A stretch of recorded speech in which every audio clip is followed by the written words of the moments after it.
کہ جو یہ لوگ الہام کا دعویٰ کرتے ہیں کہ ان کو اللہ کی طرف سے الہام ہوا، انہیں خواب نظر آیا، اللہ تبارک و تعالیٰ نے ان کے دل میں بات ڈالی، انہوں نے وہ دعویٰ کرتے ہیں کہ انہوں نے اللہ کی آواز سنی،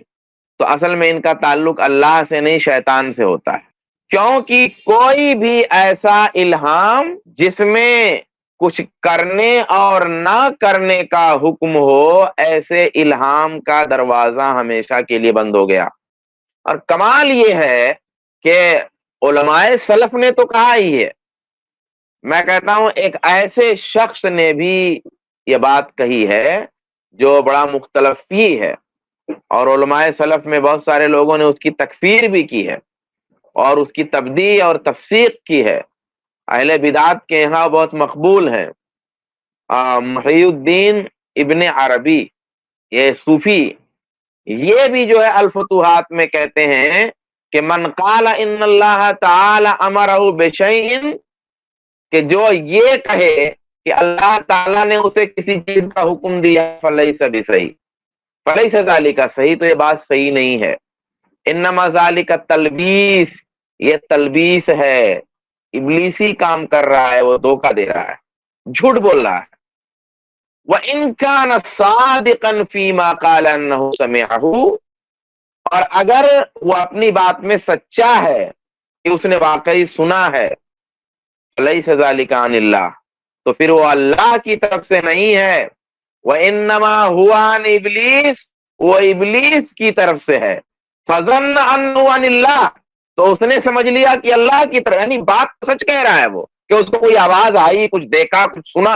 یہ بات کہنے میں اگر سچا ہے تو ابلیس کی طرف سے، وہ اللہ کی طرف سے نہیں، کیونکہ ابلیس ایسا فیل کرا سکتا ہے، ایسا ماحول اس کے دماغ میں ڈال سکتا ہے کہ وہ عرش اور کرسی کا خیال اس کے دماغ میں آئے اور اس کو لگے کہ وہاں سے مجھے خطاب کیا جا رہا ہے، ایسا دھوکہ۔ یہ علماء سلف نہیں، یہ ہم اہل حدیث لوگ نہیں، یہ وہ شخص کہہ رہا ہے جو ایک مختلف فی شخصیت ہے، محی الدین ابن عربی، جس کی تکفیر اور تفسیق بھی کی گئی ہے۔ آپ اندازہ لگائیے کہ یہ مہدویت کے دعوے داران کتنے جھوٹے ہیں۔ اسی طریقے سے جو مہدویت کا یا نبوت کا دعویٰ کریں، ان لوگوں کی پچھلی زندگی بھی دیکھنی چاہیے۔ ایک عام عالم ہے، ایک عام رہنما ہے، تو ٹھیک ہے، وہ پچھلی زندگی خراب تھی، ابھی اچھا ہو گیا، یہاں ٹھیک ہے، لیکن جب کوئی مہدویت کا دعویٰ کرے، نبوت کا دعویٰ کرے، خاص طور پہ نبوت کا، اور عام طور پہ جتنے مہدی کے دعوے داران ہوتے ہیں وہ نبوت کو ذرا مکس کرنے کی کوشش کرتے ہیں، کم سے کم اتنا تو کرتے ہیں کہ مہدی اور عیسیٰ کو ایک کر دیتے ہیں، یا کم سے کم یہ تو کہتے ہیں کہ میں عیسیٰ ہوں، تو ان کی پچھلی زندگی دیکھنی چاہیے۔ اللہ تبارک و تعالیٰ نے کہا فَقَدْ لَبِثْتُ فِيكُمْ عُمُرًا مِّن قَبْلِهِ أَفَلَا تَعْقِلُونَ، کہ پیغمبر کو کہا گیا کہ آپ کہیے کہ میں تم میں ایک عمر گزار چکا ہوں، کیا تمہیں عقل نہیں ہے؟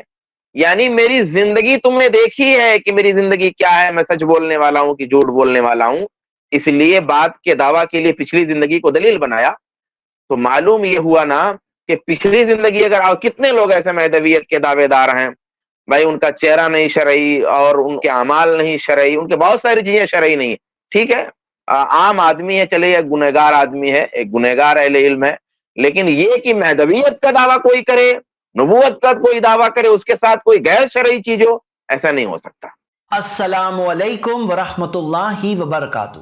اس کلپ کی فل ویڈیو دیکھنے کے لیے ہمارے چینل پر ضرور آئیں۔ آئی پلس ٹی وی نے ایک نیا یوٹیوب چینل شروع کیا ہے جس کا نام ہے آئی پلس ٹی وی اختلاف کا حل۔ اس چینل پر صرف اختلافی مسائل پر ویڈیوز آئے گی، لیکن دلائل کے ساتھ اور بھائی چارگی کے ساتھ۔ آپ کو میں دعوت دیتا ہوں کہ آپ بھی ہمارے اس چینل کو سبسکرائب کریں، ہماری ویڈیوز کو شیئر کریں اور نوٹیفیکیشن آئیکن کو آل سلیکٹ کریں تاکہ آپ کو ہماری ویڈیوز کا نوٹیفیکیشن مل سکے۔ جزاک اللہ خیر، والسلام علیکم ورحمۃ اللہ۔